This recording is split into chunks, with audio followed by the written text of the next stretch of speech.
नमस्ते प्यारे बच्चों, स्वागत है आपका आपके YouTube चैनल कहानी में। इन कहानियों की श्रृंखला में आज मैं आप लोगों के लिए एक और अनोखी कहानी लेकर उपस्थित हूँ। बच्चों, हजारों साल पहले चंद्रकेतु नाम के राजा राज्य किया करते थे।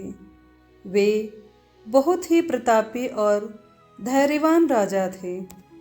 उनके साम्राज्य में प्रजा सुखपूर्वक रह रही थी, लेकिन एक दिन उनके एक विशेष गुप्तचर ने बताया कि राजा जी, आपके महल में कीमती वस्तुएं गायब हो रही हैं।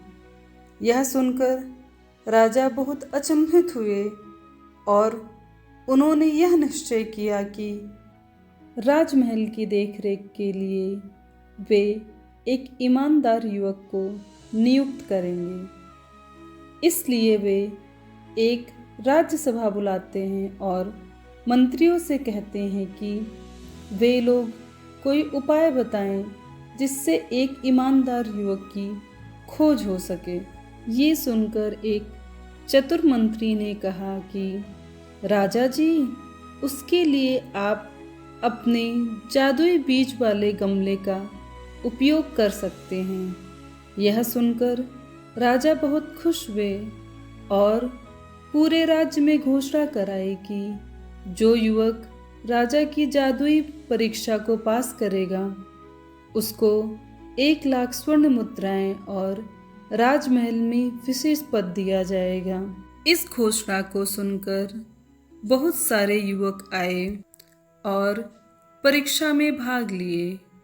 उन्हीं में से एक बहुत गरीब परिवार का लड़का था जिसका नाम देवदत्त था। वह भी परीक्षा में भाग लिया। परीक्षा में इतने सारे युवकों को देखकर राजा जी बहुत खुश हुए और सैनिकों से कहा, सभी को जादुई बीज वाला एक गमला दे दिया जाए और घोषणा की कि सभी को ये जादुई बीज वाला गमला अपने घर ले जाएं और 3 महीने बाद सभी को गमले के साथ वापस आना है और जिसका सबसे बड़ा पेड़ होगा वही विजेता होगा। यह सुनकर सभी युवक गमला लेकर अपने अपने घर चले गए।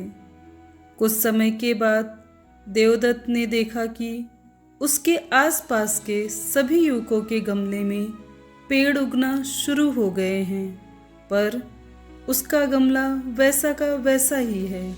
यह सब देखकर वह गमले में कभी पानी डालता तो कभी उसको धूप में रखता, फिर भी गमला वैसा का वैसा ही रहा।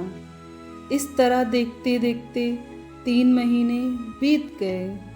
तब देवदत्त ने अपनी गरीब माँ से माफ़ी मांगी और कहा, माँ, मैंने सोचा था कि मेरा पेड़ सबसे बड़ा होगा और इस तरह मैं इनाम जीतकर अपनी गरीबी दूर कर लूँगा, लेकिन ऐसा नहीं हुआ माँ। अब मैं क्या करूँ और राजमहल कैसे जाऊँ? तब उसकी माँ बिमलावती ने कहा, बेटा, तुमने ईमानदारी से प्रयास किया है और पेड़ नहीं होगा तो क्या हुआ? तुम जाओ, हो सकता है तुम्हें कुछ नया सीखने मिल जाए। हमें बिना लड़े हार नहीं मानना चाहिए। यह सुनकर देवदत्त बहुत उत्साहित हो गया और अपना खाली गमला लेकर राजमहल पहुंच गया। उसके खाली गमले को देखकर सब उसका मजाक बना रहे थे। तभी राजा ने देवदत्त को बुलाकर कहा, वीर युवक, तुम ही विजेता हो। यह सुनकर सब चौंक गए।